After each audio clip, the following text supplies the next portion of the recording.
بسم اللہ الرحمن الرحیم۔ السلام علیکم۔ حضرت عائشہ رضی اللہ تعالیٰ عنہ فرماتی ہے کہ اللہ تعالیٰ کو 3 قسم کی عورتوں سے بہت پیار ہے۔ کسی نے حضرت عائشہ رضی اللہ تعالیٰ عنہ سے دریافت کیا، اے عائشہ رضی اللہ تعالیٰ عنہ، وہ کون سی 3 عورتیں ہیں جن کو اللہ تعالیٰ بہت ہی پسند کرتا ہے؟ حضرت عائشہ رضی اللہ تعالیٰ عنہ نے فرمایا، نمبر 1، پردہ دار عورت اللہ تعالیٰ کو بہت ہی زیادہ پسند ہے۔ جو عورت پردہ کرنے کی پابندی کرتی ہے، اللہ تعالیٰ ایسی عورت کو بہت زیادہ پسند کرتا ہے۔ آج کل جدید دور کی عورتیں پردے کرنے والی عورتوں کو جاہل کہتی ہے۔ جدید دور کی عورتیں فیشن کرتی ہے، وہ اپنے سر پر دوپٹہ نہیں لیتی۔ جدید دور کی عورتیں پڑھ لکھ کر بڑی بڑی ڈگری کو لیے پھرتی ہے، یہ دفتر میں ملازمتیں کرتی ہے، اپنے سر کے بالوں کو کھلا چھوڑ کر کہتی ہے کہ عورت کا دل صاف ہونا چاہیے۔ ایسی عورتوں کو اس بات پر غور کرنی چاہیے کہ تم حضرت عائشہ رضی اللہ تعالیٰ عنہ اور حضرت بی بی فاطمہ رضی اللہ تعالیٰ عنہ سے تو نیک نہیں ہو سکتی۔ جب ان کو پردے کا حکم دیا گیا تھا تو تم کس باغ کی مولی ہو؟ کیا تو نبی اکرم صلی اللہ علیہ وآلہ وسلم کی بیویوں اور بیٹی حضرت فاطمہ سے زیادہ نیک اور پرہیزگار ہے؟ اے فیشن کرنے والی عورتوں، تم نے پڑھ لکھ کر بڑی بڑی ڈگریاں تو حاصل کر لی ہے، پر تم اپنے والدین بہن بھائیوں کی عزت کو بھول گئی ہو، اللہ کے حکم کے مطابق زندگی بسر کرنے سے انکاری ہو گئی ہو۔ جو عورتیں پردہ نہیں کرتی، اپنے بالوں کو کھلا چھوڑ کر فیشن کے چکر میں اپنے آپ کو گمراہی میں ڈال رہی ہے، وہ اپنی خوبصورتی کو دیکھ کر غرور تکبر میں آ جاتی ہے۔ ان کو چاہیے وہ قبرستان میں جا کر دیکھے کہ کتنے کتنے حسین و جمیل چہرے سپرد خاک ہو چکے ہیں۔ قبرستان میں دفن کیے ہوئے حسین و جمیل چہروں سے بپردہ عورت کو سبق حاصل کرنا چاہیے اور اپنے آپ کو پردہ کرنے کا پابند بنانا چاہیے۔ جب کسی کے گھر میں کوئی فوت ہو جاتا ہے تو وہ عورتیں پردہ کرنا بھول جاتی ہے۔ ان عورتوں کو اس غمگین موقع پر بھی پردے کا دامن نہیں چھوڑنا چاہیے۔ صحابہ کرام رضی اللہ تعالیٰ عنہ کے گھر کسی مرد یا عورت فوت ہو جاتا تھا تو پھر بھی پردے کا خاص خیال کیا جاتا تھا، اور جب نماز کا وقت ہوتا تھا تو میت کو تنہا چھوڑ کر بھی نماز ادا کیا کرتے تھے۔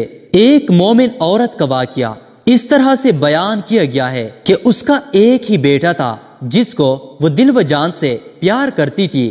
وہ جہاد کے لیے نکلا اور شہید ہو گیا۔ وہ عورت رسول اکرم صلی اللہ علیہ وآلہ وسلم کی برگاہ میں اس طرح حاضر ہوئی کہ اس کے سر اور پاؤں کپڑے سے ڈانپے ہوئے تھے۔ اس عورت نے اس حالت میں بھی پردے کو برقرار رکھا۔ صحابہ کرام رضی اللہ تعالیٰ عنہ عورت کی یہ با پردہ حالت کو دیکھ کر دنگ رہ گئے کہ اگر کسی کا ایک ہی بیٹا ہو اور وہ بھی شہید ہو جائے تو ماں کے تو ہوش و حواس قائم نہیں رکھتے، پر اس عورت نے اس موقع پر بھی پردے کو برقرار رکھا ہوا ہے۔ یہ اس زمانے کی بات ہے جب مشرکین کی عورتیں اپنی اولاد کی جدائی میں نوحہ خوانی اور چیختی چلاتی تھی۔ جب اس دور کی خواتین نے یہ بات سنی تو کہنے لگے، یہ کیسی عورت ہے جو اپنے جوان بیٹے کے جانے کے بعد بھی پردے میں ہے؟ کیا اسے کسی قسم کا صدمہ نہیں ہوا؟ اس نیک عورت نے جواب دیا،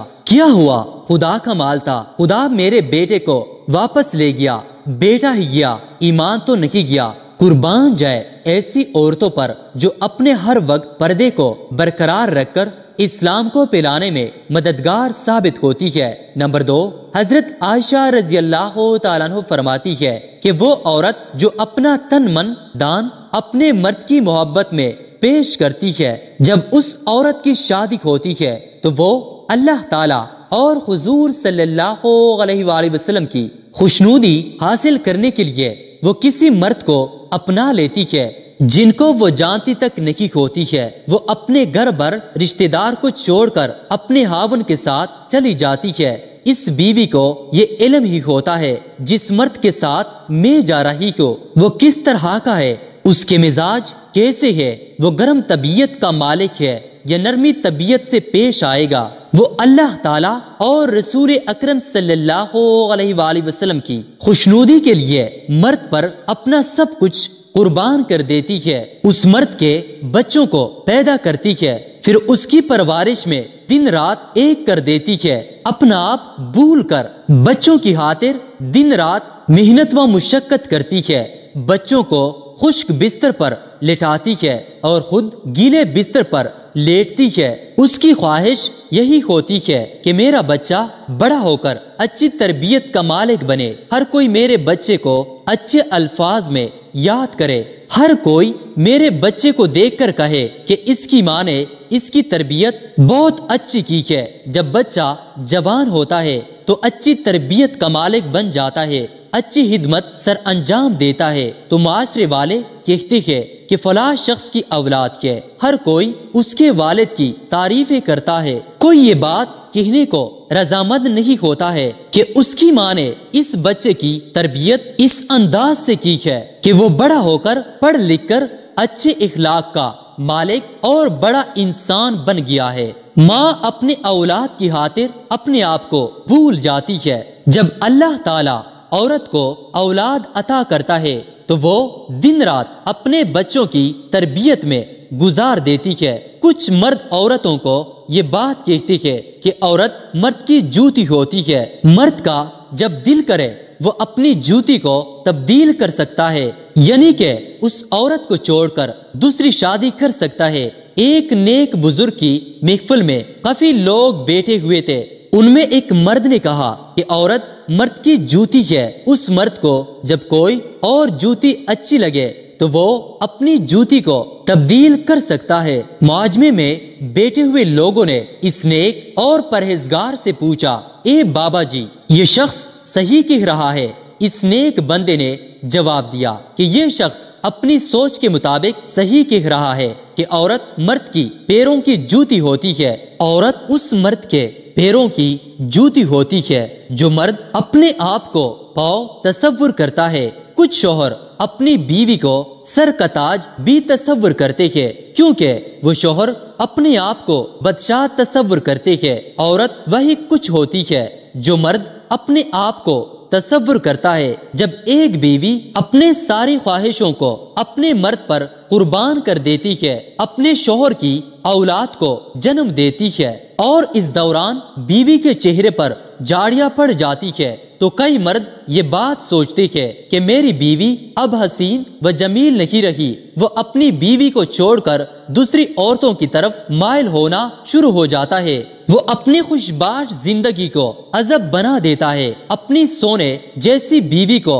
دردناک زندگی گزارنے پر مجبور کر دیتا ہے۔ مرد کو چاہیے کہ عورتوں کو عزت دے، چاہے وہ ماں، بہن یا بیوی کے روپ میں ہو، ہر وقت عورت کی قدر کیا کرے۔ نمبر 3، ایسی عورت جو اللہ تعالیٰ کی یاد میں ہر وقت اپنے آپ کو مشغول رکھتی ہے، نمازیں ادا کرتی ہے، روزے رکھتی ہے، سجدہ سجود کرتی ہے، قرآن پاک کی تلاوت خود بھی کرتی ہے اور دوسروں کو بھی اس کی تلقین کرتی ہے، ہر ایک کے ساتھ اچھے اخلاق سے پیش آتی ہے، ایسی عورت کو اللہ تعالیٰ اپنے فضل و کرم سے ہمیشہ نوازتا رہتا ہے۔ آج کل ہمارے معاشرے میں یہ ہوتا ہے، جس عورت کے بچے زیادہ ہوتے ہیں وہ کہتی ہے کہ میرے پاس وقت نہیں ہوتا ہے کہ میں نماز ادا کر سکوں، صبح اٹھ کر قرآن پاک کی تلاوت کر سکوں۔ ایسی عورتوں کو سیدہ فاطمہ رضی اللہ تعالیٰ عنہ کی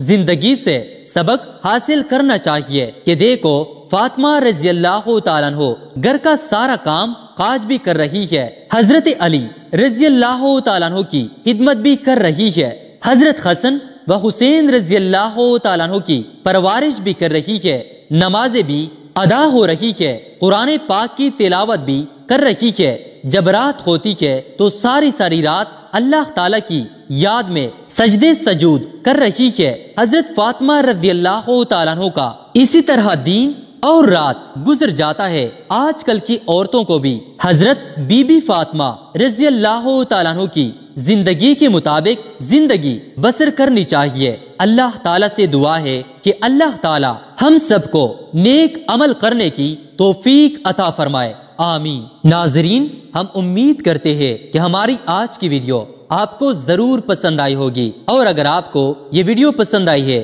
تو پلیز لائک اور شیئر کریں، اور اگر آپ ہمارے چینل پر نئے ہیں اور ابھی تک آپ نے ہمارے چینل کو سبسکرائب نہیں کیا تو پلیز ہمارے چینل کو سبسکرائب کریں اور ساتھ ہی لگے بیل کے بٹن کو بھی دبائیں تاکہ آئندہ آنے والی ہر ویڈیو کا نوٹیفیکیشن آپ کو بر وقت ملتا رہے۔ اللہ تعالی ہم سب کا حامی و ناصر ہو، آمین ثم آمین۔